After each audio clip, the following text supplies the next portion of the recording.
If you are working with a reluctant child, a kiddo that is just not motivated to do the work, and you're having a very hard time working with your child at home because of whatever reason, distractibility, the different type of structure, whatever it may be, try to find out and ask yourself, when you see this reluctant behavior, is this an I can't behavior or is this an I won't behavior? Now, what I mean by that is, if it's an I can't behavior, then your child might be reluctant to do the work because they're not sure how to do it.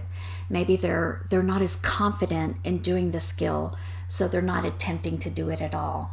This might be where you need to insert additional help and support, and you need to kind of make a list of the things that your student is really struggling with, and that's the time that you might take a break from work or whatever you might need to work on at home and sit and be with that child a little bit more and do a little bit more hand-holding and guided instruction and support. This is also a time where you might reach out to that Bernie teacher and say, my child is really struggling in this particular subject.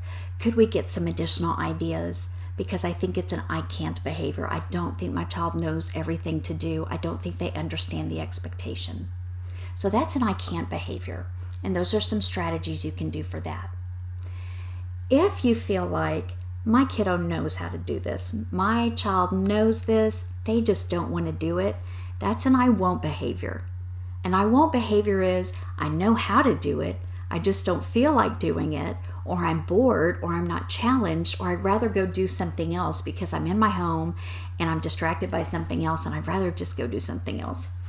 When it's an I won't behavior, try to go back to that schedule and put in, if it's a specific subject that the child is really struggling with or they just don't want to do it, try to use almost a pre-MAC principle, like first do this, which might be a non-preferred subject, say it's math, and then immediately follow with something the kiddo loves to do.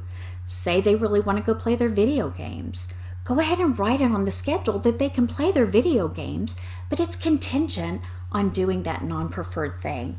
So it might be that you've got your reading block, your brain break, your math block, which is, this is an I won't behavior. I don't like math, I'm bored, I don't feel like doing it.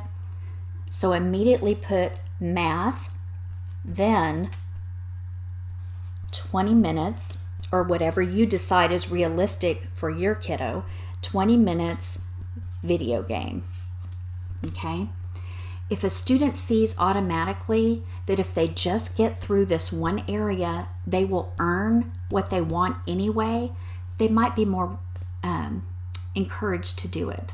Okay, so try to think about those areas that they're really non-motivated, and then immediately add into the schedule that non-preferred activity immediately is followed by a preferred activity. Super simple strategy, super simple trick, but it works every time. Another name for the pre-MAC principle is Grandma's rule. You remember when you were younger, Grandma would say, first make your bed and then I'll make you some cookies. And it worked on us like a charm. Same principle here. First do something non-preferred, then with allowances, if you get this done, you can do something highly preferred. And make sure you schedule that highly preferred time immediately after that really non-preferred time. You're going to get better results. You're going to get a power struggle out of the mix. Okay, you're going to avoid those power struggles, and it's just going to be a much more pleasant learning environment in your home.